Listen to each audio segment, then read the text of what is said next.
ചേട്ടാ എന്നും ഇവിടെയാണോ കിടക്കുന്നത്? ആ ഇവിടെ സ്ഥലം എവിടെയാ? ചലനാടും തമിഴ്നാട് ധർമ്മപുരി നിങ്ങൾ എത്ര പേരുണ്ട്? എല്ലാ ദിവസവും ഇവിടെ തന്നെയാണോ വരുന്നത്? എല്ലാം ഒരു കൂട്ടുന്നുണ്ട്.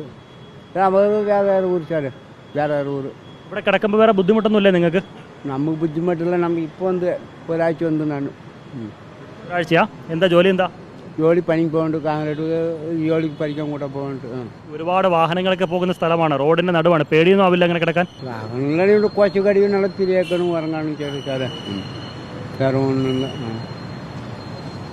ഒരാൾ ഒറ്റയ്ക്ക് വന്നിട്ട് അതാണ് പണിക്കെട്ടികൾ പണിക്ക് വയ്ക്കണം. അവിടെ ഒന്നുമില്ല, അവിടെ പണിയെടുക്കാറുണ്ട്. നിങ്ങളൊക്കെ ഇവിടെ തന്നെയാണോ കിടന്നുറങ്ങുന്നേ?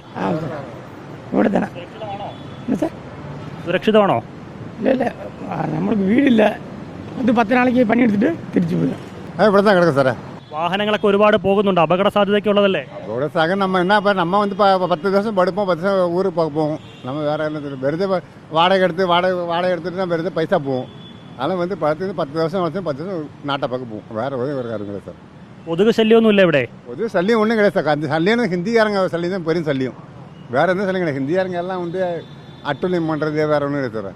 ഈറ്റൊക്കെ വിരിച്ചാണല്ലോ കിടക്കുന്നത്, രാത്രി തണുപ്പൊക്കെ ഉണ്ടാവില്ലേ? ഉറങ്ങാൻ പറ്റുമോ നല്ലതുപോലെ? പതപ്പുണ്ട് സാറേ. പതപ്പ് വെച്ചിട്ട് പതപ്പ് പടുക്കും സാറേ. ഇവിടെ കിടന്നാൽ നല്ലതുപോലെ ഉറങ്ങാൻ പറ്റുമോ? ഉറക്കം കിട്ടുമോ? പറ്റില്ല. എന്താ നമ്മ കുടുംബത്തൊക്കെ വന്ന് പൊണ്ണ് വരണ പഠിക്കാൻ ജീവിക്കണോ, അതാ വേറെ ഒന്നും സാറേ.